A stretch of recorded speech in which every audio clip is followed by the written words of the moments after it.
أعوذ بالله من الشيطان الرجيم بسم الله الرحمن الرحيم ألف لام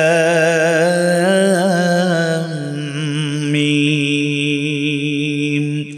أحسب الناس أن يتركوا أن يقولوا آمنا وهم لا يفتنون কোরআনুল কারীমের 29তম সূরা অর্থবহ তাৎপর্যমণ্ডিত মাক্কি সূরা সূরা আল আনকাবুতের প্রথম আয়াতে আল্লাহ বলছেন আলিফ লাম মিম, যেটার ব্যাখ্যা অর্থ কোন মুফাসসিররা উল্লেখ করেন নাই, এতটুকু বলেছেন আল্লাহু আ'লাম বিমুরাদিহি বিহি, এর অর্থ এর ব্যাখ্যা এর মর্মার্থ জানেন যিনি, তিনি কে? আল্লাহ।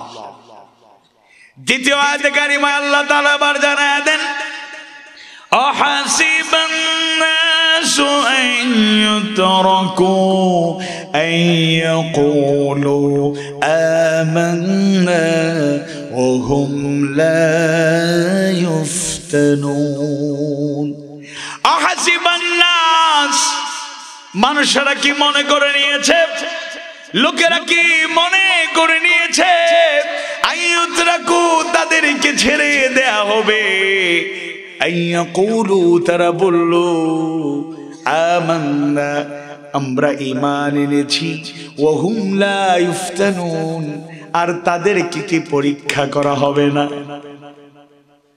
অর্থাৎ আল্লাহ তাআলা জানায় দিচ্ছেন মানুষেরা কি মনে করে নিয়েছে যে আমরা ঈমান এনেছি, এই কথা বললেই তাদেরকে সহজেই ছেড়ে দেয়া হবে, তাদেরকে কি পরীক্ষা করা হবে না। এবার আল্লাহ তাআলা তৃতীয় আয়াতে কারিমায় জানায়া দেন ওয়ালাকাদ ফাতান্নাল্লাযীনা মিন ক্বাবলিহিম ফালায়া'লামান্নাল্লাহুল্লাযীনা সাদাকু ওয়ালায়া'লামান্নাল কাযিবিন।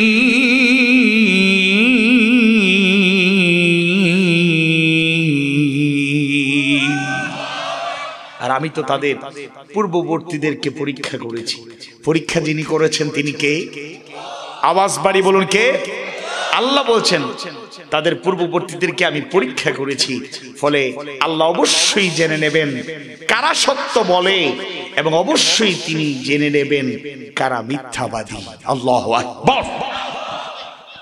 এই তিনটি আয়াতে কারিমা থেকে সহজেই অনুধাবন করা যায় আল্লাহ তাআলা জানিয়ে দিলেন যে লোকেরা কি মনে করে নিয়েছে ঈমান এনেছি বললেই ছেড়ে দেয়া হবে, পরীক্ষা করা হবে না। অথচ আল্লাহ তাআলা তৃতীয় আয়াতে কারিমায় সাথে সাথেই জানিয়ে দিলেন পূর্ববর্তীতে যারা এসেছিল তাদেরকে আমি পরীক্ষা করেছি। আর এর মাধ্যমে আল্লাহ তাআলা মূলত দেখে নিতে চান যারা ঈমানের দাবিদার বলে আমি ঈমান এনেছি, এই কথায় কারা সত্যবাদী আর কারা মিথ্যাবাদী। কারণ অনেকেই বলে আমি ঈমান এনেছি, ঈমান এনেছি বললেই কি মুমিন হওয়া যায়? শুধু ঈমান এনেছি বললেই মুমিন, প্রকৃত মুমিন হওয়া যায়?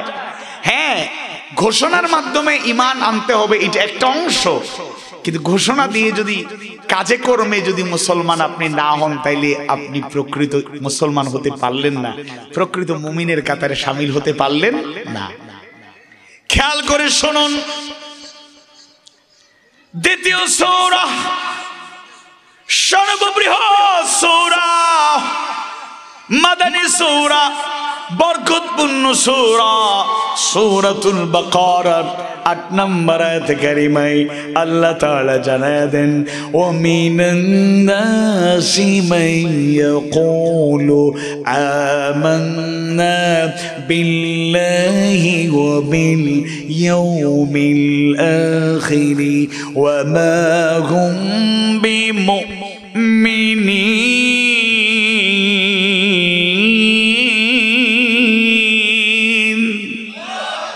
মানুষের মাঝে এমন কিছু লোক আছে যারা বলে আমরা আল্লাহ এবং আখিরাতের দিনের প্রতি ঈমান এনেছি, আর আল্লাহ বললেন ওয়াহুম, তারা বলল আমান্না বিল্লাহি, আমরা আল্লাহর প্রতি ঈমান এনেছি, ওয়া বিল ইয়াউমিল আখির, আখিরাতের দিনের প্রতি ঈমান এনেছি, ওমা হুম বিমুমিনিন, আর আল্লাহ বলেন অথচ এরা মুমিন নয়। আওয়াজ বাড়িয়ে বলুন নাউযুবিল্লাহ। বলে আমরা ঈমান এনেছি আল্লাহর প্রতি, আখিরাতকে আমরা বিশ্বাস করি, কিন্তু আল্লাহ বলেন এরা মুমিন নয়। তারা এরা কারা? সকল মুফাসসিররা বলেন একমত, দ্বিমত নাই, যে এই আয়াতে কারিমাটি আল্লাহ তাআলা মুনাফিকদের উদ্দেশ্যে নাজিল করেছেন। নাউযুবিল্লাহ। তাফসীর ইবনে কাসীর সহ জগৎ বিখ্যাত অনেক তাফসীরের কিতাবে উল্লেখিত হয়েছে, শুধু ৮ নম্বর আয়াত নয়, এরপরে আরো 13টি আয়াতে কারিমা আল্লাহ তাআলা মুনাফিকদের উদ্দেশ্যে নাজিল করেছেন। আল্লাহু আকবার। তাইলে ঈমান এনেছি বললেই তো মুমিন হওয়া যায় না। ঈমান এনেছি এই ঘোষণা দেওয়াটা ঈমানের একটা অংশ। আত-তাসদীকু বিল জানান, অন্তর দিয়ে সুদৃঢ় ঈমান পোষণ করতে হবে। ওয়াল ইকরারু বিল লিসান, মৌখিকভাবে স্বীকৃতি প্রদান করতে হবে। এইটাই হলো ঘোষণা, আমি ঈমানদার। আমরা ঘোষণা করি লা ইলাহা ইল্লাল্লাহু মুহাম্মাদুর রাসূলুল্লাহ, আমরা কালেমা শাহাদাত পাঠ করি, এটা এই ঘোষণাটাও ঈমানের পরিচায়ক। আর ৩ নাম্বার হলো ওয়াল আমালু বিল আরকান, কাজের মাধ্যমে বাস্তবায়ন, কাজের মাধ্যমে পরিচয় দেওয়া আমি মুসলমান। আমাদের মধ্যে এমন মুসলমান আছে যারা ঈমানের দাবিদার, নামাজ ছেড়ে দেয়, খবর নাই। যদি জিজ্ঞেস করলেন নামাজ পড়েন না, আপনাকে তো আগে মাঝে মধ্যে মসজিদে দেখতাম, এখন তো দেখি না। আগে তো নামাজ পড়তে দেখতাম, এখন দেখি না। হ্যাঁ, একটু গাফলতির কারণে নামাজ পড়তে পারছি না। তুমি চিন্তা করেন না, ঈমান কিন্তু ঠিক আছে। রমাদান মাসে দিনে দুপুরে খায়, বাজারে গেলে দেখবেন রেস্টুরেন্টে কাপড়ের মধ্যে লেখা এখানে অমুসলিম ভাই বোনদের জন্য খাবারের সুব্যবস্থা আছে। ঢুকে দেখবেন একজনও মুসলিম নাই, কারণ ওনারা তো ওনাদের ঘরেই খাইতে পারে। ঢুকে দেখবেন মুসলমানের বাচ্চারা খায়। তুমি রোজা রাখো নাই, আপনি রোজা রাখেন নাই, আজ কাউরে বলবেন না প্লিজ। বাসায় সবার আগে সাহারি খাইছি, ইফতারও সবার আগে করব, কিন্তু রোজা বহুদিন থেকে রাখি না, বদঅভ্যাস হয়ে গিয়েছে। আস্তাগফিরুল্লাহ, নাউযুবিল্লাহ। বলেন কি ফরজ রোজা আপনি রাখেন না? আসলে দুর্বলতা, কাউকে বললেন না রাখবো, চিন্তা করেন। ঈমান কিন্তু ঠিক আছে। হজ ফরজ হয়েছে, বছরের পর বছর যায়, বাস্তব কারণ থাকলে ঠিক আছে, কিন্তু বাস্তব কারণ ছাড়াই হজ করে না। আবার বলবে ঈমান কিন্তু ঠিক আছে। যাকাত ফরজ, নিয়মিত যাকাত দেয় না, আবার বলে ঈমান ঠিক আছে। আসলে ঈমান জিনিসটাই বুঝতে পারেন নাই, বলেন ঠিক কিনা? আল্লাহ তাআলা বলেন ইয়া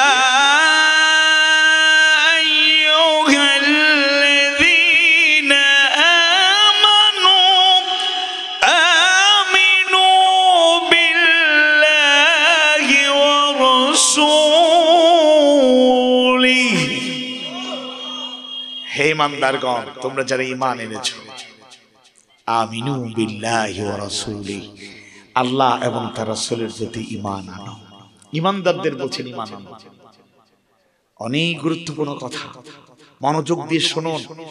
এটা তাফসীরুল কোরআন মাহফিল, আজগুবি কিসসা কাহিনী, বানোয়াট মিথ্যাচার মন গড়া কথার জায়গা এটা নয়। এসেছেন হেদায়েতের নিয়ে, শুনে যান। কোরআনের কথা ভালো না লাগলে আপনার মতো করে আপনি প্রয়োজনে যেতে পারেন, কোন সমস্যা নাই। যতক্ষণ থাকবেন আকর্ষণ নিয়ে কোরআনের কথা শুনবেন। আমি কে, সিলেট থেকে এসেছি নাকি রাজশাহী থেকে এসেছি নাকি চট্টগ্রাম থেকে এসেছি নাকি খুলনা থেকে এসেছি নাকি বরিশাল থেকে এসেছি নাকি মোমেনশাহী থেকে এসেছি নাকি ঢাকা থেকে এসেছি নাকি রংপুর থেকে এসেছি, এটা কোন ম্যাটার নয়। কিন্তু কি বলছি এটা কিন্তু গুরুত্বপূর্ণ। কোরআন থেকে যদি কথা হয়ে থাকে, কত গুরুত্বপূর্ণ কথা। ঈমানদারদের আল্লাহ বলছেন ঈমান আনো, কত বড় কথা। মুফাসসিররা বলেন আল্লাহ তাআলা ঈমানদারদেরকে ঈমান আনার কথা বললেন, এখানে দুইটা অংশ। একটা অংশ হলো ইয়া আইয়ুহাল্লাযীনা আমানু, হে ঈমানদারগণ তোমরা যারা ঈমান এনেছো, সম্বোধন তাদের জন্য যারা শুধু ঘোষণা দিয়েছে আমরা ঈমানদার, ঘোষণা দিয়েছে আমি মুসলিম হয়ে গেলাম, ঘোষণা দিয়েছে আমি এখন থেকে মুমিন, শুধু ঘোষণা দিয়েছে, এখনো কাজের মাধ্যমে ঈমানদারের কাজ শুরু করে নাই, মুসলমানের দায়িত্ব পালন শুরু করে নাই। শুধু যারা ঘোষণা দিল তাদেরকে সম্বোধন করে আল্লাহ তাআলা দ্বিতীয় অংশে জানায় দেন আমিনু বিল্লাহি ওয়া রাসূলি, আল্লাহ এবং রাসূলের প্রতি ঈমান আনো। এর মানে হলো শুধু ঘোষণা দিয়ে বসে থাকলে চলবে না, কাজের মাধ্যমে আবার ঈমানদার হয়ে যেতে হবে। সুবহানাল্লাহ। সূরা তাহার 14 নম্বর আয়াতে কারিমায় আল্লাহ সুবহানাহু ওয়া তাআলা জানায় দেন ইন্নানি আনাল্লাহু লা ইলাহা ইল্লা আনা ফা'বুদনি ওয়া আকিমিস সালাতা লিযিকরি। ইন্নানি আনাল্লাহ, নিশ্চয় আমি আল্লাহ, লা ইলাহা ইল্লা আনা, আমি ছাড়া প্রকৃত কোনো মাবুদ নাই, ফা'বুদনি, সুতরাং আমার গোলামি করো। যতদিন বেঁচে থাকবো গোলামি করব কার? আওয়াজ বাড়িয়ে বলুন কার? সে আল্লাহ গোলামির নির্দেশ দিয়া জানায় দেন ওয়া আকিমিস সালাতা লিযিকরি, আর আমার শরণার্থে নামাজ কায়েম করো। আমি আল্লাহর গোলাম দাবি করি, আমি মুমিন মুমিনার নিজেকে দাবি করি, আর নামাজের চাইতে আমার কাছে আর কিছু গুরুত্বপূর্ণ হতে পারে? আওয়াজ বাড়ি বলুন হতে পারে? মা বোনেরা শুনে রাখুন, রমাদান আসলেই আমাদের ব্যস্ততা বেড়ে যায়। রমাদান ইবাদতের মৌসুম, ইবাদতের মাস, সিয়াম সাধনার মাস, তিলাওয়াতের মাস, তাকওয়া অর্জনের মাস, নৈতিক মানকে উন্নত করার মাস, আত্মশুদ্ধির মাস, আল্লাহর সাথে সম্পর্ক বৃদ্ধির মাস, রাসূলের আনুগত্যশীল হওয়ার মাস। সেই মাসে আমাদের সাহারি বানাইতে বানাইতে, ইফতার খাওয়াইতে খাওয়াইতে, আর মেহমানদারি করতে করতে, ঘরের সংসারের কাজ গুছাইতে গুছাইতে আমার টাইম শেষ হয়ে যায়। আল্লাহর কাছে কি জবাব দেব? আমার পরিবারের সদস্যের সন্তুষ্টি এতই গুরুত্বপূর্ণ হয়ে গেল। একটা মিউচুয়াল আন্ডারস্ট্যান্ডিং দরকার। পরিবারের সদস্যদের বলে দেন যত কাজ আছে এখন গুছিয়ে নেন, রমাদান মাসে কাজ করবেন, পরিশ্রম করবেন কম, ইবাদত করবেন বেশি, বলেন ইনশাআল্লাহ। পরিবারের সদস্যরাও খেয়াল করে শুনুন, যত টুকটাক কাজ আছে রমজানে করবেন না। শেষ 10 দিন 10টা রাত হলো সবচেয়ে গুরুত্বপূর্ণ, বিশেষ করে শেষ 10টা রাত হলো সবচেয়ে গুরুত্বপূর্ণ। লাইলাতুল কদরি খায়রুম মিন আলফি শাহর, হাজার মাসের চাইতে উত্তম একটা রাত আল্লাহ তাআলা দিয়েছেন লাইলাতুল কদর। হাজার মাস মিন্স 83 বছর 4 মাস। একটা রাতের ইবাদত, একটা রাতের তিলাওয়াত, একটা রাতের চেষ্টা প্রচেষ্টা, একটা রাতের সাধনা, একটা রাতের ইবাদত বন্দেগী 83 বছর 4 মাস থেকে উত্তম। সুবহানাল্লাহ। আর শেষ রাতে আমরা শপিং শুরু করি। সালাতুত তারাবিহ ঠিক মতো নাই, কিয়ামুল লাইল নাই, ইবাদত বন্দেগী তেলাওয়াতের টাইমই নাই, আমরা শপিং এ দৌড়াই। আওয়াজ বাড়ি বলুন ঠিক কিনা?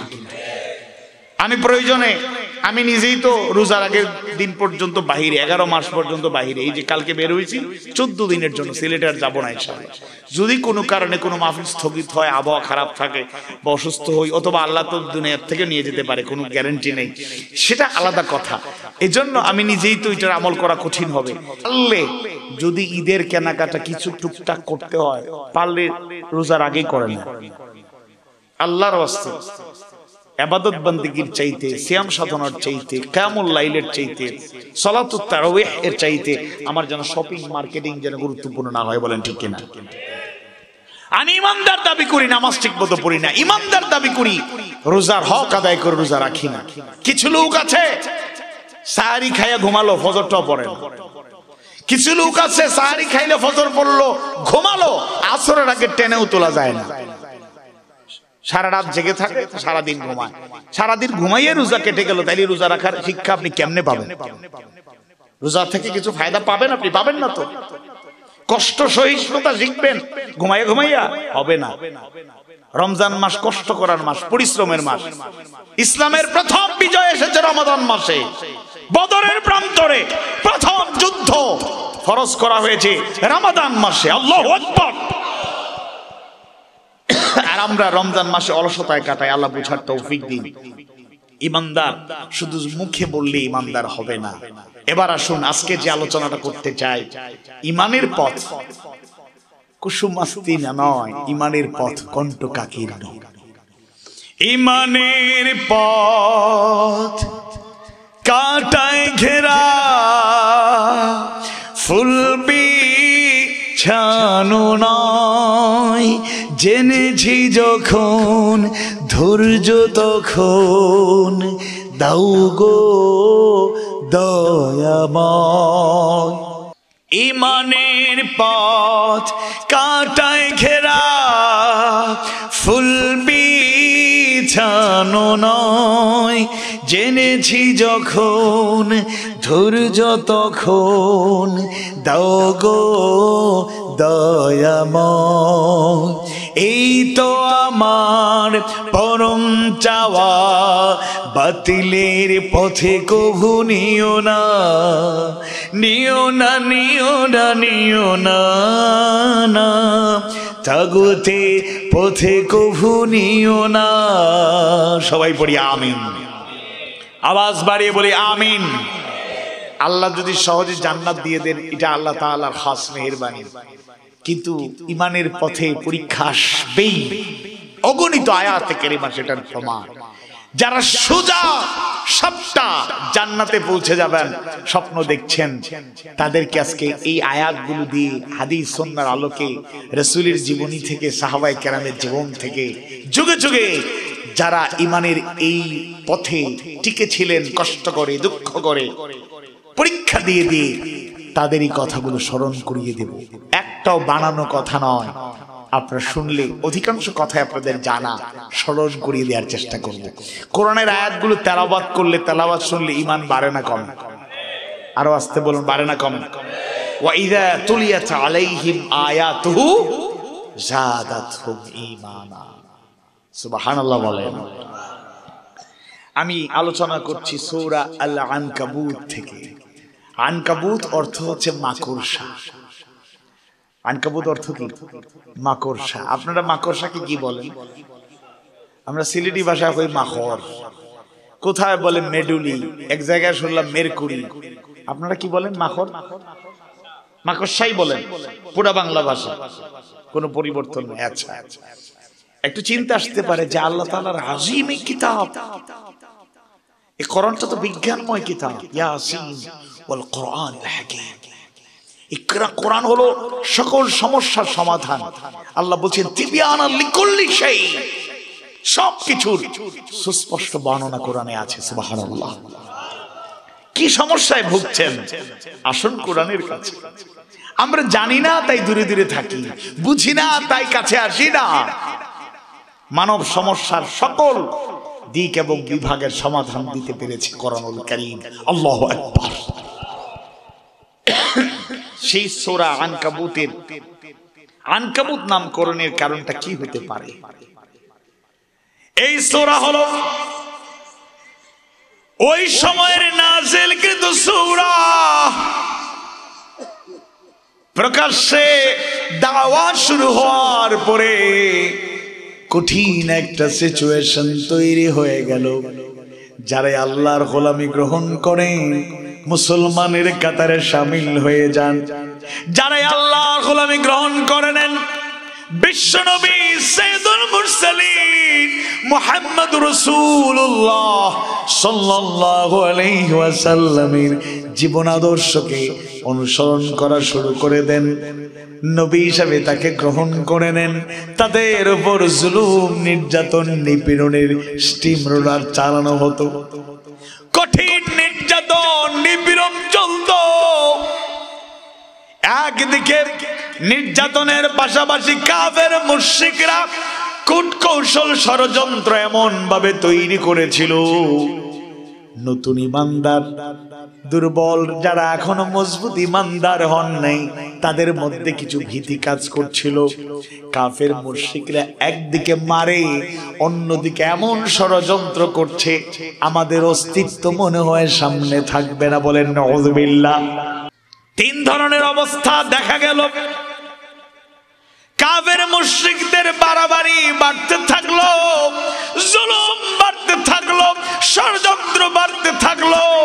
অপরদিকে দুর্বল ইমানদার, নতুন ইমানদাররা একটু টেনশনে, আরে এত মাস্টার প্ল্যান, এত পরিকল্পনা টিকে থাকা সম্ভব কিনা। অপরদিকে মজবুত ইমানদার যারা, যতই নির্যাতন চালানো হোক না কেন, তারা দুর্বল হয়ে যায় না। তারা আল্লাহর জন্য, তারা রাসূলের জন্য, দিনের জন্য জীবন দিতে প্রস্তুত, ঈমান হারাতে প্রস্তুত নন। সুবহানাল্লাহ। এমন একটা সিচুয়েশনে আল্লাহ তাআলা আনকাবুত সূরাটি নাযিল করলেন।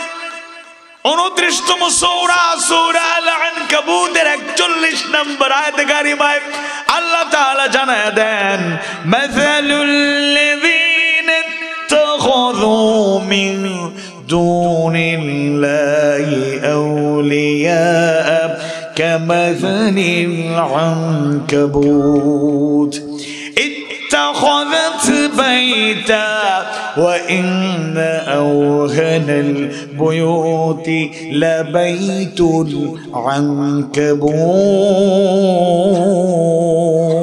العنكبوت لو كانوا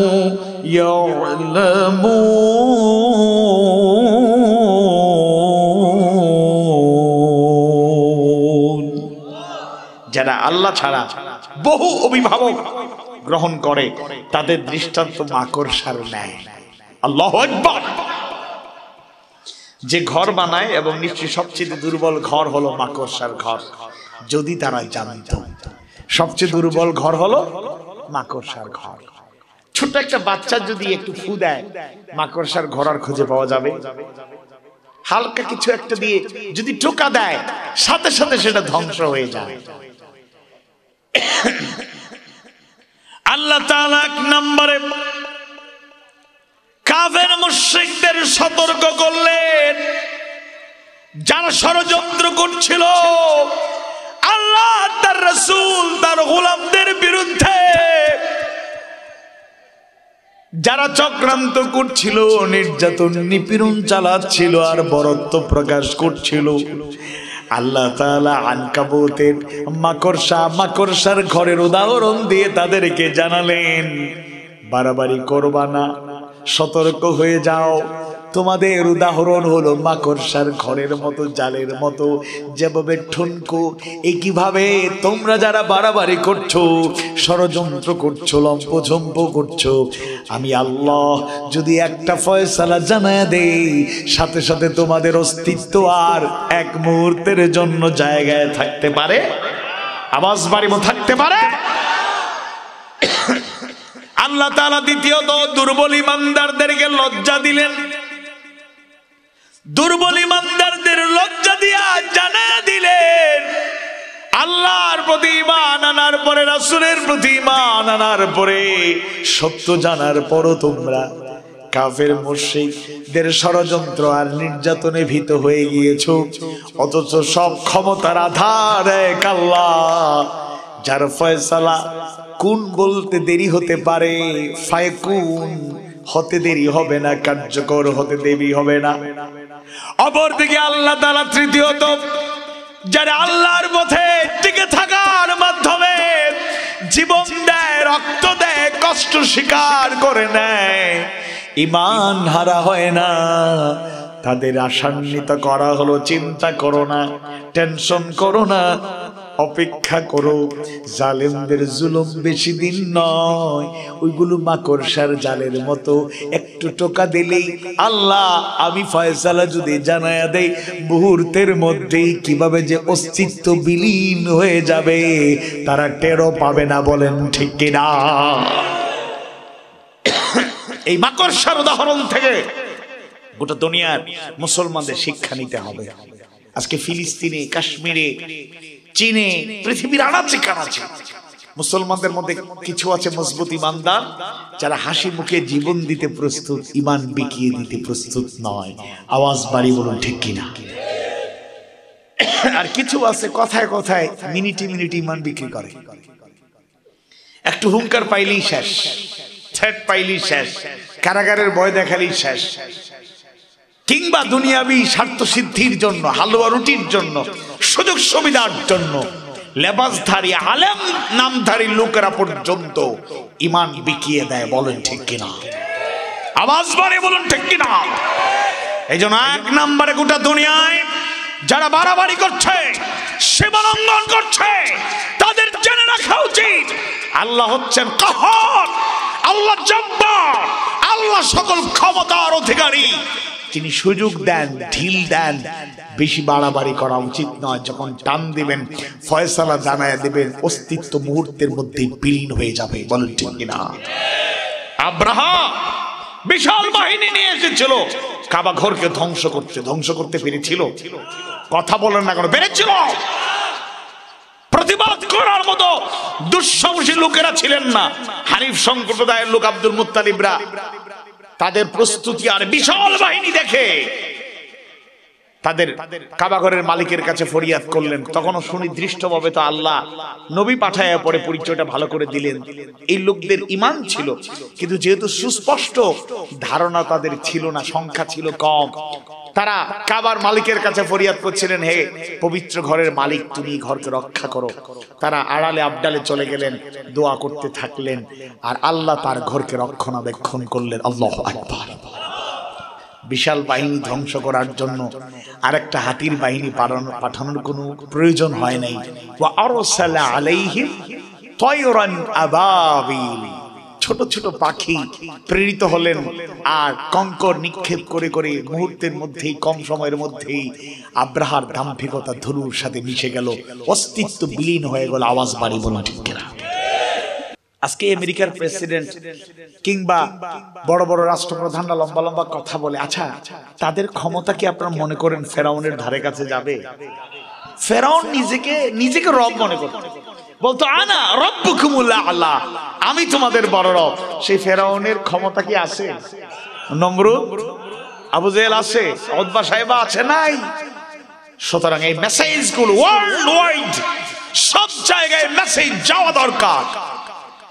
যারা বাড়াবাড়ি করছে, লম্পঝম্প কন্ট্রোল করা দরকার। কখন আল্লাহর গজব আসবে কোনো গ্যারান্টি নাই। আল্লাহরে ভয় করা দরকার, আল্লাহর আদর্শ, আল্লাহর নির্দেশনাগুলো মেনে চলা দরকার। দ্বিতীয়ত, দুর্বল ইমানদার যারা, মরবেন তো দুনিয়াতে একবার, কয়বার? মনে রাখবেন একটা সূত্র, কাপুরুষ মরার আগে 100বার 1000বার মরে যায়, আর বীর একবারই ইন্তেকাল করে, একবারই মৌত তাকে আলিঙ্গন করে। Life is one time. আওয়াজ বাড়ি বলুন ঠিক কিনা। আল্লাহকে ভয় করবেন, আখিরাতের জবাবদিহিতার চিন্তা রাখবেন। আল্লাহ যদি আমাকে বাঁচায় রাখে, সবাই মিলে আমাকে মারতে পারবেন? কথা বলেন, মারতে পারবেন? আমার কথাই বলে, আপনাদেরটা বাদ দেন। আর আল্লাহ যদি আমারে বলেন তোমার এখনই শেষ, সবাই মিলে দোয়া করেন আর যাই করেন, আমাকে আটকে রাখতে পারবেন? কথা আসতে বলেন। এটাই তো ঈমান। আপনি তো ঘোষণা দেন ওয়াল কাদরি খাইরিহি ওয়া শাররিহি মিনাল্লাহি তাআলা। ভাগ্যের ভালো মন্দ কার কাছ থেকে আসে? তাহলে তো ভয় কিসে? এত ঈমান বিক্রি করেন কেন মুহূর্তে মুহূর্তে? এত ভীত সন্ত্রস্ত হয়ে যান কেন? মুমিনরা এক আযীম সত্তাকেই ভয় করে, এক আল্লাহকেই তারা ভয় করে। খাশিয়া, খাউফ, তাকওয়া, অন্তরে এক আযীম সত্তার থাকে, সবটুকু আবেগ অনুভূতি উজাড় করে। আওয়াজ বাড়িয়ে বলুন তিনি কে? আওয়াজ বাড়িয়ে বলুন তিনি কে? সুতরাং দুনিয়ার থেকে একবার বিদায় হব, 2বার বিদায় হওয়ার দরকার নেই। বীরের মতো, মুজাহিদের মতো, মুসলমানের মতো মুসলমানরা এই মাথা নত করে এক আযীম সত্তার সামনে। তিনি কি? অন্য কোন শক্তির কাছে মাথা নত করা যাবে না। আর 3 নাম্বার, তিলে তিলে কষ্ট সয়ে সয়ে, ধৈর্য ধরে ধরে যে মুমিনরা সবর করে করে ইমানের পথে আছেন, শুকরান, হাইয়াকুমুল্লাহ, আপনাদের জন্য দোয়া। আপনাদের এই কষ্ট, ত্যাগ আর কুরবানি একদিন কথা বলবে ইনশাআল্লাহ। ইনশাআল্লাহ বলেন, ইনশাআল্লাহ। ইমানদার ভাইয়েরা, মুমিন মুমিনা ভাই বোনেরা, ইফতানুন শব্দটি তাফসীরে ফাতহুল কাদিরের বর্ণনায় পাওয়া যায়। এর অর্থ হলো পরীক্ষা। আরো অগণিত তাফসীর গ্রন্থগুলোতেও পরীক্ষার ব্যাপারে কথা বলা হয়েছে। আল্লাহ তাআলা অসংখ্য গণিত আয়াত কারিমার মাধ্যমে জানায়া দেন। নবম সূরা সূরা আত-তাওবা 16 নম্বর আয়াত কারিমায় আল্লাহ তাআলা জানায়া দেন, আম হাসিবতুম আন তুতরাকু ওয়া লাম্মা ইয়া'লামিল্লাহুল্লাযীনা জাহাদু মিনকুম ওয়া লাম ইয়াত্তাখিযু মিন দুনিল্লাহি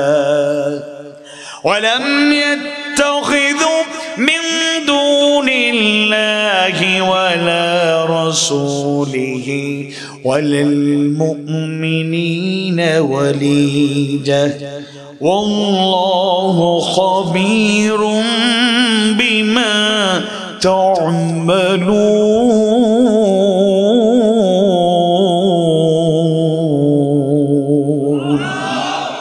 তোমরা কি মনে করেছো যে তোমাদেরকে ছেড়ে দেয়া হবে?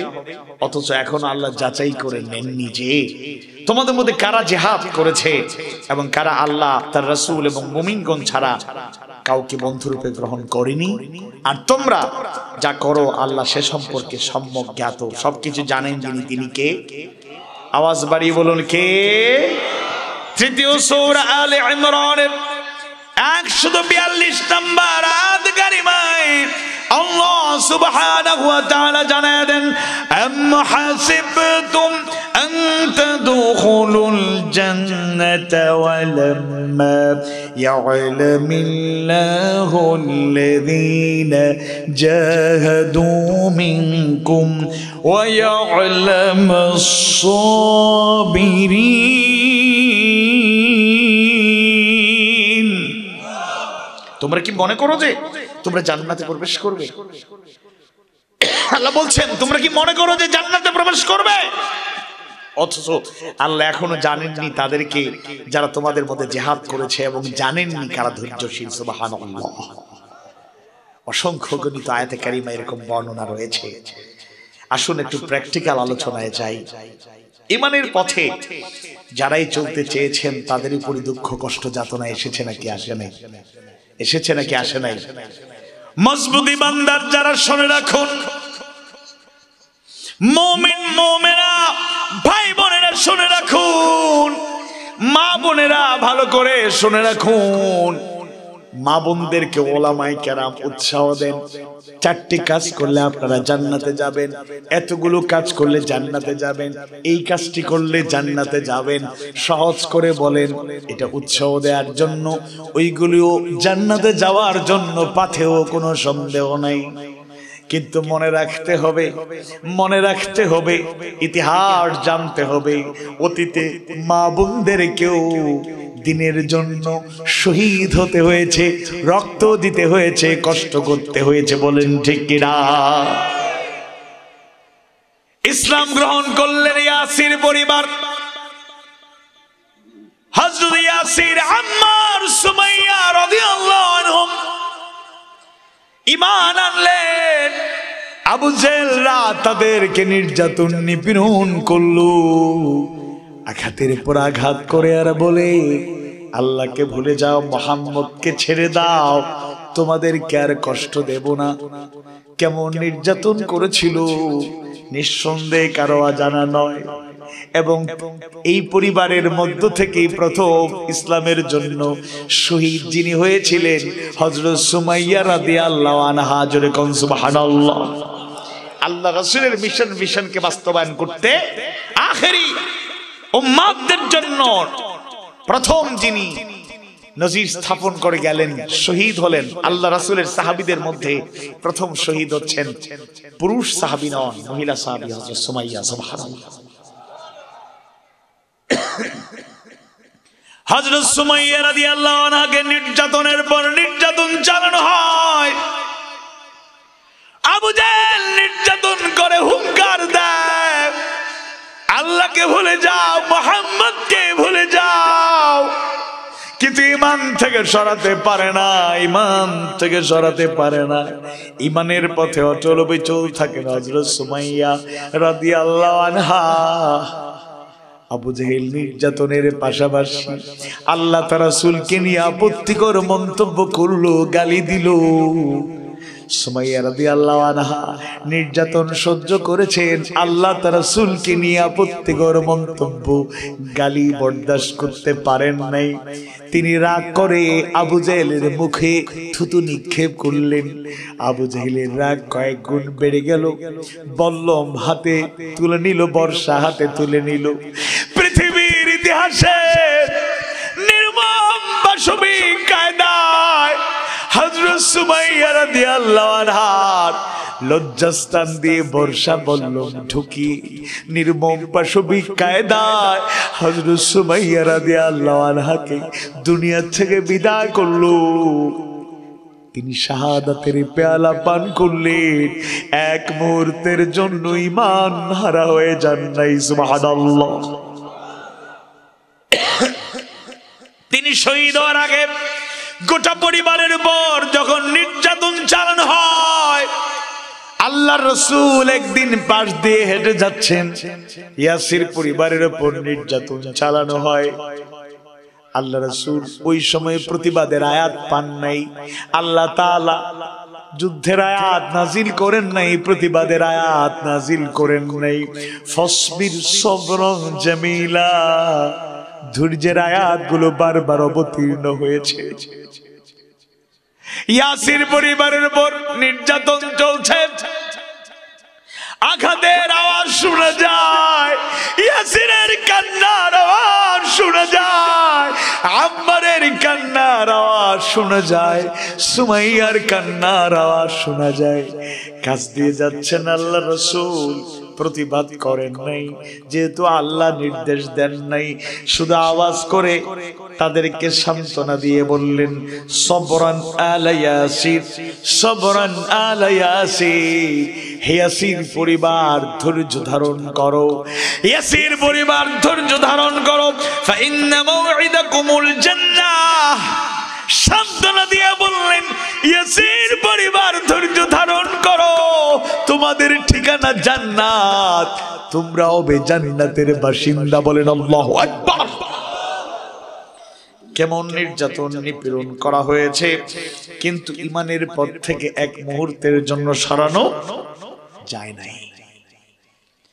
হযরত বেলাল রাদিয়াল্লাহু আনহু কেমন কষ্ট করেছেন কারো অজানা নয়, অজানা থাকার কথা নয়। হযরত বেলাল রাদিয়াল্লাহু আনহুকে নির্মম নিষ্ঠুর নির্যাতন করা হয়েছে। দাসত্ব প্রথা ছিল, তিনি ছিলেন একজন দাস, তার মালিক ছিল উমাইয়া। উমাইয়া প্রথমে বোঝানোর চেষ্টা করলো, বেলালকে ঈমান থেকে সরাতে চাইলো, পারলো না। এরপর নির্যাতনের পথকে বাছাই করে নিল, নির্যাতন করে নিপীড়ন করে আর বেলালকে বলে, আল্লাহকে ভুলে যাও, মুহাম্মদকে ভুলে যাও, বাপদাদার পূর্ব সেই ধর্মে আবারও ফিরে আসো। নির্যাতনের সেই চিত্রগুলো আমাদের জানা, সেই ঘটনাগুলো কারো অজানা নয়।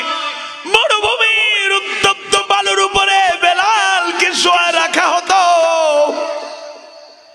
বাংলাদেশের বালুগুলো প্রচন্ড গরমের সময় রোদের মাঝে মাঠে ঘাটে বালুগুলো যখন গরম হয়ে যায়, খালি পায়ে কেউ হাঁটতে পারবে? কথা বলুন, খালি পায়ে হাঁটা যায়? সৌদি আরব যারা গিয়েছেন, মরুভূমির বালু কেমন, জুতা নিয়েও হাঁটা কঠিন হয়ে যায়। আওয়াজ বাড়ি বল ঠিক কিনা? রাস্তা এখন আগুন, রাস্তাতে যাওয়া যায় না। আল্লাহ আল্লাহ। সেই মরুভূমির উত্তপ্ত বালুর উপরে দিন দুপুরে প্রচন্ড রোদের মাঝে বেলাল রাদিয়াল্লাহু আনহুকে হাত পা বেঁধে শোয়া রাখে। চামড়া গোশত গুলো যেন জ্বলে পড়ে ছাই হয়ে যাচ্ছে, চাবুক দিয়ে আঘাত করে নির্যাতন করে আর বলে, বেলাল আল্লাহকে ভুলে যাও, মুহাম্মদকে ভুলে যাও, আল্লাহর গোলামি ছেড়ে দাও। বেলাল ছাড়েন না। এক পর্যায়ে পাথরের একটা খণ্ড বেলালের বুকের মধ্যে চাপিয়ে দেয়া হলো। শ্বাস প্রশ্বাস বন্ধ হয়ে যাচ্ছে। একদিকে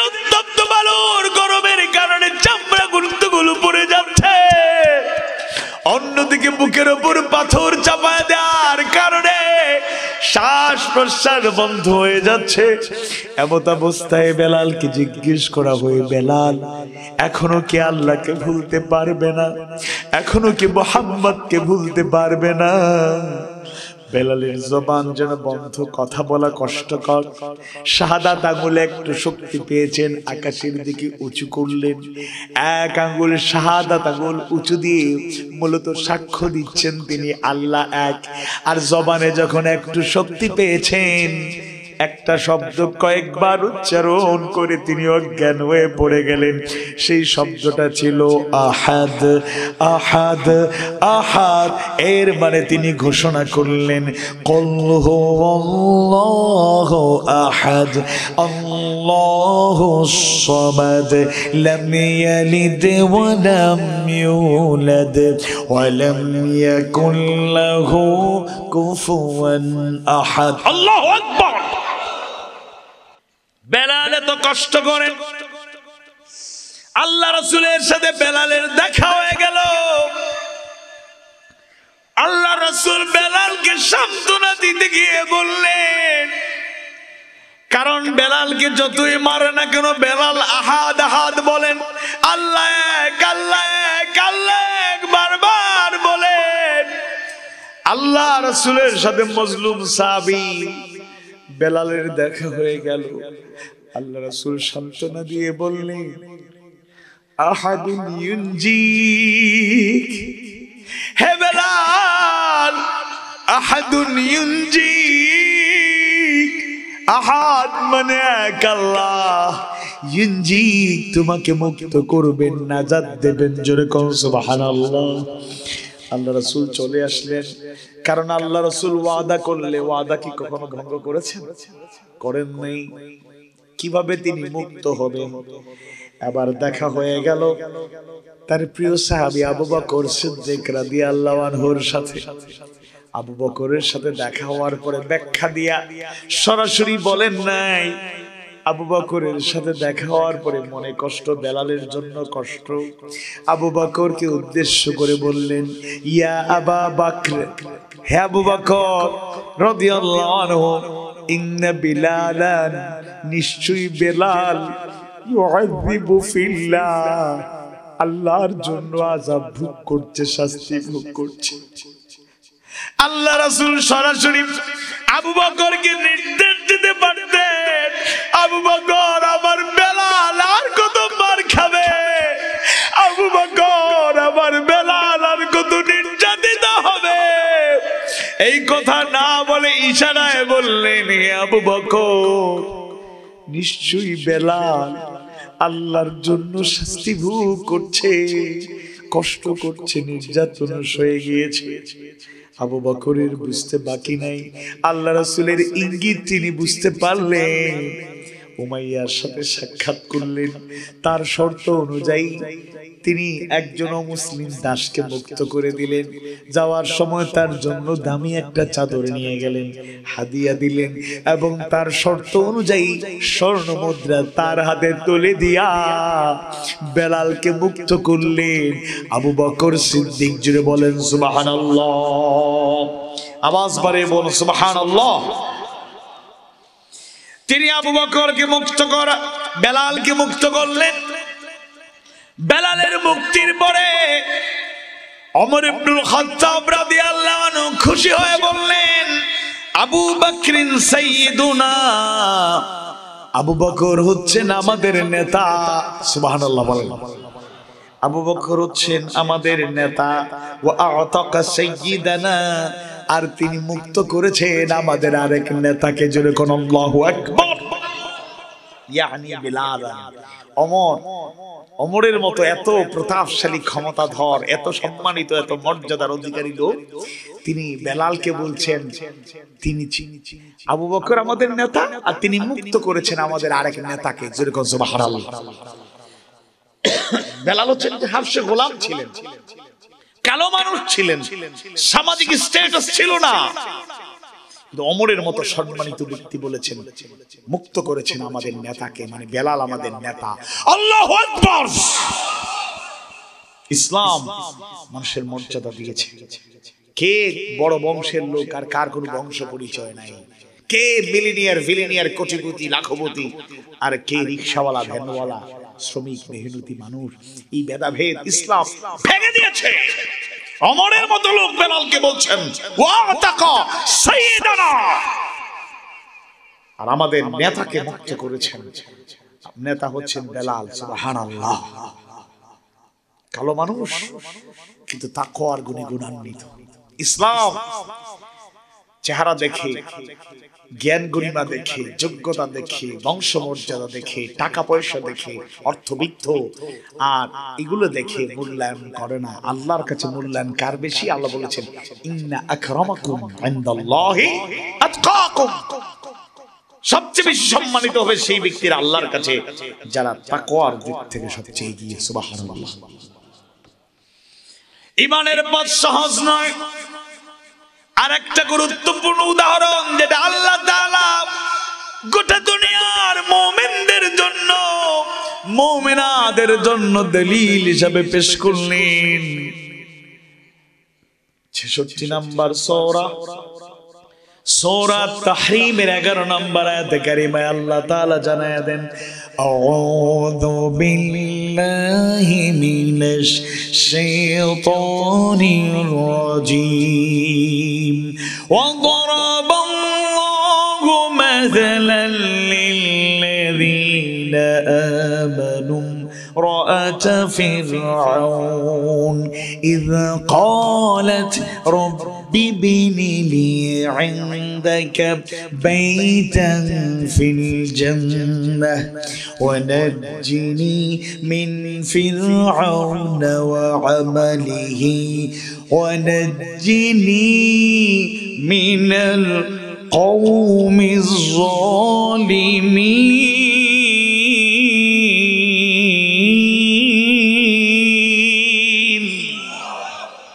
আর যারা ঈমান আনে তাদের জন্য আল্লাহ ফিরাউনের স্ত্রীর উদাহরণ পেশ করেন। সুবহানাল্লাহ।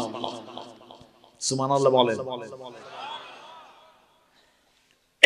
যখন সে বলেছিল হে আমার রব, হে আমার প্রতিপালক, আপনার কাছে আমার জন্য জান্নাতে একটি বাড়ি নির্মাণ করুন এবং আমাকে ফিরাউন তার কর্ম থেকে নাজাত দিন, আর আমাকে নাজাত দিন জালেম সম্প্রদায় হতে।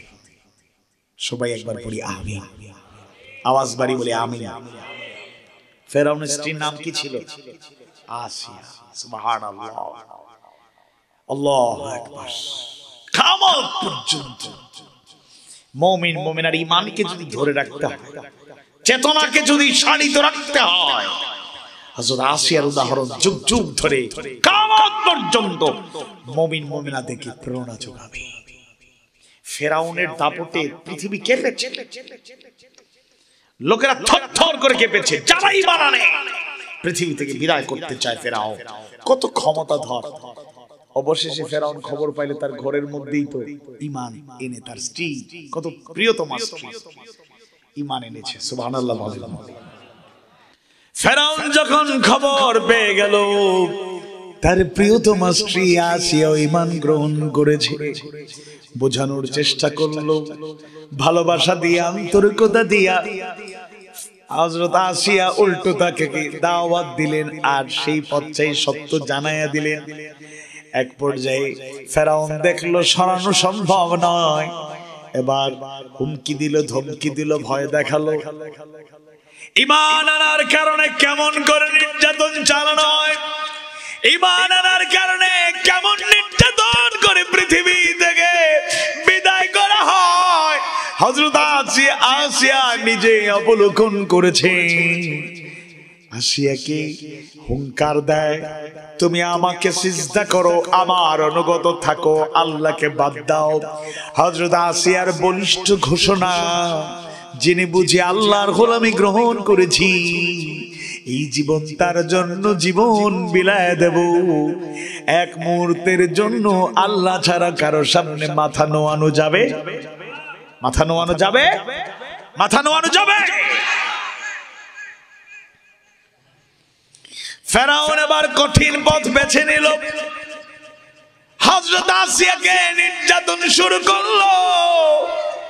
আসিয়াকে বিদায় করার আগে তাকে ভয় দেখানোর জন্য শিশু পর্যন্ত, কুলের শিশু পর্যন্ত দুনিয়ার থেকে বিদায় করলো, শহীদ করলো।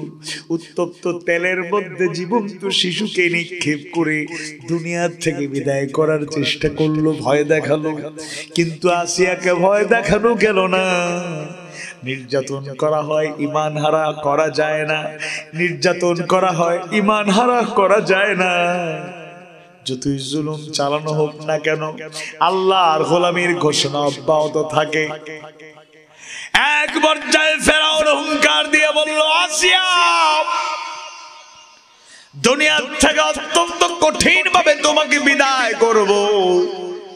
হাত পা বেঁধে লোহার পেরেক তার হাতের মধ্যে গেড়ে দিল, পায়ের মধ্যে লোহার পেরেক ঢুকে দিল। দুই হাতে দুই পায়ের মধ্যে লোহার পেরেক গেড়ে দেওয়া হলো, ফিনকে দিয়ে রক্ত বেরোলো, নির্যাতন চালানো হলো। হযরত আসিয়াকে ঈমান থেকে সরানো গেল না। এত নির্যাতনের পরেও আসিয়ার ঈমান এমন মজবুত, ঈমানের পথ থেকে সরানো যায় না। এবার ফেরাউন ঘোষণা করলো, আসিয়া, নির্যাতন করে তো বিদায় করব, সাথে সাথে এখনো সময় আছে, আমাকে সিজদা করো, আমার অনুগত হয়ে যাও, নতুবা জনসাধারণকে ডাকবো, সবার সামনে তোমাকে উলঙ্গ করে নির্যাতন করে দুনিয়া থেকে বিদায় করে ফেলবো। এবার আসিয়া এটা আর মেনে নিতে পারলেন না। তার রবের কাছে হৃদয়ের সবটুকু ভালোবাসা উজাড় করে একটা দোয়া করলেন, যে দোয়াটা আল্লাহর কাছে কবুল হয়ে গেল। এবং কিয়ামত পর্যন্ত আমরা যেন দোয়াটা শিখে সে আলোকে ঈমানের পথে থাকতে পারি। আল্লাহ তাআলা কোরআনের আয়াতে সেই দোয়াটা যুক্ত করে দিলেন। আসিয়া যখন দেখলেন এত বড় লজ্জা, লজ্জার ঘোষণা, আমার নির্যাতন দুনিয়া থেকে বিদায় করা হবে, এরকম হুঙ্কারে আবার আর মেনে নিতে পারলেন না।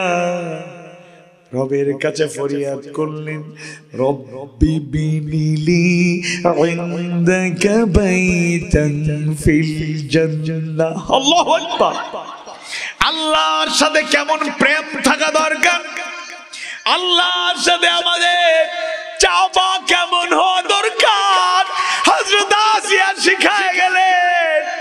ডাইরেক্ট বলতে পারলেন, আল্লাহ জান্নাতে একটা ঘর বানাও, এটা বলেন নাই। বললেন, হে আমার রব, হে আমার প্রতিপালক, ইনদাকা, তোমার নিকটে, আপনার নিকটে। সুবহানাল্লাহ। আগে বললে আল্লাহ আপনার নিকটে, সুবহানাল্লাহ বলবেন না? মানে আমি আপনার নিকটে চাই বাইতান, একটা ঘর, ফিল জান্নাহ, জান্নাতের মধ্যে। সুবহানাল্লাহ। আল্লাহ তাআলার কাছে হযরত আসিয়া ফরিয়াদ করলেন, হে আমার রব, আপনার নিকটে জান্নাতে আমার জন্য একটা ঘর নির্মাণ করুন। দোয়া কবুল হয়ে গেল। আল্লাহ তাআলা ফেরেশতাদের বললেন, ও আমার ফেরেশতারা, যাও যাও, একটা জান্নাত, জান্নাতের সুন্দর দৃশ্য আমার আসিয়ার চোখের সামনে তুলে ধরো। আমার আসিয়াকে বড্ড কষ্ট দিচ্ছে জালেমের গোষ্ঠী ফেরাউন। এবার ফেরেশতারা হযরত আসিয়ার চোখের সামনে জান্নাত তুলে ধরলেন। আল্লাহু আকবার। ওরা নির্যাতন চালায়, কষ্ট দেয়। হযরত আসিয়া জান্নাতের নাজ নিয়ামত সৌন্দর্য অবলোকন করতে করতে মুচকি হাসি দিয়ে দিয়ে হাসি মুখে, অপর দিকে জালেমদের নির্যাতন তার গায়ে আর লাগে নাই। জান্নাত দেখে দেখে শহীদ হয়ে হযরত আসিয়া আল্লাহর ডাকে সাড়া দিয়ে চলে গেলেন। আল্লাহু আকবার। নারীরা তো সৃষ্টিগতভাবেই দুর্বল, কিন্তু এরপর হযরত আসিয়া কেমন ঈমানের পরিচয় দিলেন। আল্লাহু আকবার। এজন্য আমি এর কথা বলতে চাই না। সুমাইয়াদের মতো, হযরত আসিয়ার মতো মহিষী নারীরা ঈমানের পথে থেকে হাসি মুখে জীবন দিয়েছেন। আর আমরা তো পুরুষ, আমরা ইমানদার মুমিন, আমরা এত দুর্বল চিত্তের অধিকারী হই কেমনে? আল্লাহর পথে চলতে পারলে, আল্লাহর কথা বলতে পারলে, আল্লাহর পথে জীবন দিতে পারলে এটা ব্যর্থতা নয়, এরা সফলতা। মরতে তো হবেই। তুমি মৃত্যুর মধ্যে সবচেয়ে সৌভাগ্যের মৃত্যু বিদায় হলো শাহাদাতের মৃত্যু। সুবহানাল্লাহ।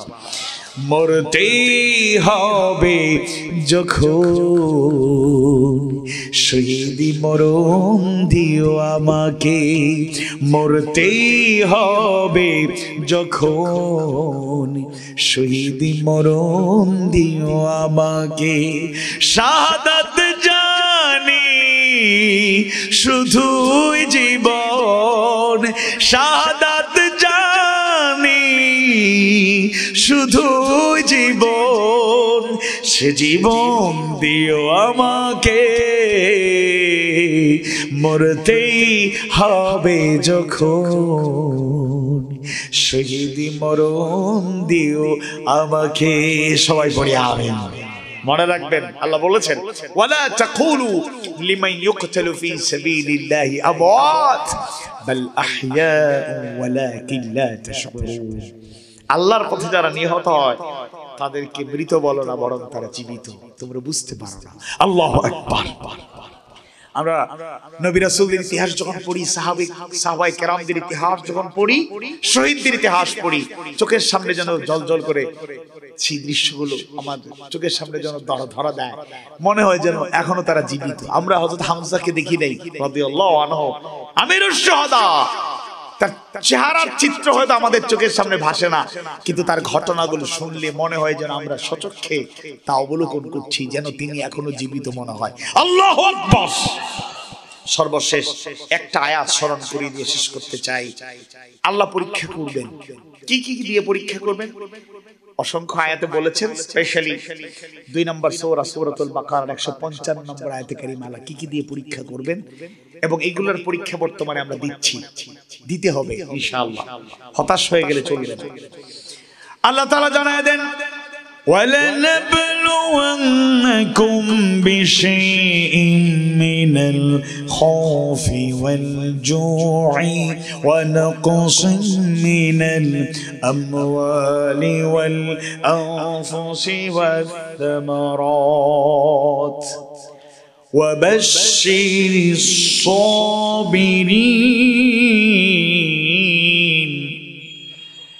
আল্লাহ তাকিদ দিয়ে বলছেন ওয়ালানাবলুওয়ান্নাকুম বিশাইইম মিনাল খাউফ, আর আমি অবশ্যই তোমাদেরকে পরীক্ষা করব খাউফ ভয় দিয়ে, ওয়াল জু ক্ষুধার যন্ত্রণা অভাব-অনটন দিয়ে, ওয়া নাকসুম মিনাল আমওয়ালি ওয়াল আনফুস জানমালের ক্ষতি দিয়ে, ওয়াস সামারাত ফসলাদি নষ্ট করে, ব্যবসায় লোকসান ঘটিয়ে, আর্থিক অসচ্ছলতা দিয়ে, ওয়াবাশশিরিস সাবিরিন। আর হে নবী, এই পরীক্ষাগুলো আসার পরও যারা ধৈর্য ধরে তাদের সুসংবাদ জানিয়ে দাও। সুবহানাল্লাহ। খাউফ এটার ব্যাপারে কথা বলেছি, ভয়ের পরীক্ষা গোটা দুনিয়ায়। মুসলমানরা সংখ্যা তো আমরা কম নই, আমরা গোটা দুনিয়ায় 200 কোটি মুসলমান। সুবহানাল্লাহ বলেন। আর আমাদের প্রধান শত্রু যদি আমরা ইহুদিদেরকে ধরি, তাদের সংখ্যা মাত্র 2 কোটি। কোথায় আমরা 200 কোটি আর এরা কি মাত্র 2 কোটি? তাহলে ভয় কেন? আমরা দুর্বল হয়ে গিয়েছি। আল্লাহ ছাড়া যেদিন থেকে আমরা অন্য কিছুর ভয় অন্তরে ঢুকিয়ে নিয়েছি, মুসলমানরা তখন থেকে দুর্বল হয়ে গিয়েছে। এজন্য ভয়কে জয় করতে হবে, ভয়কে জয় করতে হবে, ভয়কে জয় করতে হবে ইনশাআল্লাহ। 2 নম্বর ওয়ালজু অভাব অনটন ক্ষুধার যন্ত্রণা, এগুলো থাকবেই। একটু অভাবে পড়লে, ক্ষুধার যন্ত্রণায় পড়লে আল্লাহরে ভুলে যায়, আল্লাহ গজব দিয়ে সব শেষ করে দিল। নাউযুবিল্লাহি মিন যালিক। না, এটা করা যাবে না। ওয়া নাকসিম মিনাল আমওয়ালি ওয়াল আনফুস জানমালের ক্ষতি, এটা আল্লাহ জানেরও ক্ষতি দিয়ে পরীক্ষা করবেন, মালের ক্ষতি দিয়ে পরীক্ষা করবেন। ওয়া সামারাত ফসলাদি নষ্ট হবে। 5 বছর খেতে ভালো ফসল হয়, আলহামদুলিল্লাহ ঠিক মতো বলতে মনে থাকে না। একবার যদি ফসল নষ্ট হয় হতাশ, আপসেট, ডিপ্রেশনে চলে যায়। আল্লাহ গজব দিয়ে শেষ করে দিল। শুকরিয়া নাই। লা ইন শাকারতুম লাযিদান্নাকুম, শুকরিয়া আদায় করলে বাড়ায় দিবেন কে? সূরা আনকাবুতের প্রথম 3টি আয়াতে কারিমার আলোকে কোরআন হাদিসের দলিল ভিত্তিক মুফাসসিরদের বর্ণনার আলোকে বাস্তবতার নিরিখে বর্তমান প্রেক্ষাপটকে সামনে রেখে আমি এই কথাগুলো আজকে বোঝাতে চাইলাম। ঈমান শুধু মুখে ঘোষণা দিলেই ঈমানদার হওয়া যায় না, অন্তরে ঈমান থাকবে, মুখে প্রকাশের মাধ্যমে থাকবে, দাওয়াতের মাধ্যমে থাকবে, আমলে জিন্দেগিতে আমলের মাধ্যমেও ঈমানদারের পরিচয় তুলে ধরতে হবে। আর ঈমানদারদের মনে রাখতে হবে ঈমানের পথ আরামের নয়, ফুলসজ্জা নয়, কুসুমাস্তীর্ণ নয়, কণ্ঠকাকী নয়। পরীক্ষা কারোর জন্য বেশি আসবে, কারোর জন্য কম আসবে। এমনকি হাদিস দ্বারা প্রমাণিত আল্লাহ যাকে বেশি পছন্দ করেন তাকে বেশি পরীক্ষা করেন। নবী রাসূলদেরকে নবীদেরকে যেভাবে আল্লাহ তাআলা পরীক্ষা করেছে, এত পরীক্ষা তো উম্মতদের উপর হইলে আবার টিকতে পারতেন না। বনী ইসরাঈলরাই শত শত নবীকে হত্যা করেছে, শহীদ করেছে। সুবহানাল্লাহ, আল্লাহু আকবার। এরপরও আম্বিয়ারা নবীগণ তাদের ঈমানি মিশন, দাওয়াতি সেই মিশন, আল্লাহর গোলামীর দাওয়াত, আনি উবুদুল্লাহ ওয়াজতানিবুত তাগুত, সেই দাওয়াত অব্যাহত রেখেছেন। এজন্য আহ্বান জানাবো, আমাদেরকে প্রস্তুতি নিতে হবে। ঈমানি পরীক্ষা যদি আপনি না করেন, ইচ্ছা করে আমরা বিপদ মুসিবত চাইবো না, এটা আল্লাহ রাসূল নিষেধ করেছেন। কিন্তু কখনো পরীক্ষা চলে আসলে, জেল জরিমানা চলে আসলে, দুঃখ কষ্ট আসলে, আঘাত নির্যাতন আসলে, এমনকি দুনিয়ার থেকে বিদায় হওয়ার হুমকিও আসতে পারে। তাওয়াক্কালতু আলাল্লাহ ওয়া আলা রাব্বিহিম ইয়াতাওয়াক্কালুন। মুমিনরা ভরসা করে কার উপর? আল্লাহর উপর ভরসা করুন, আল্লাহর ভয় লালন করুন, আল্লাহ তার রাসূলের আনুগত্য গ্রহণ করুন, কোরআনকে বুঝুন, কোরআনকে ধারণ করুন, হাদিস সুন্নাহকে অনুধাবন করুন, ধারণ করুন, ঈমানের পথে এগিয়ে যান, সফলতা আসবে ইনশাআল্লাহ।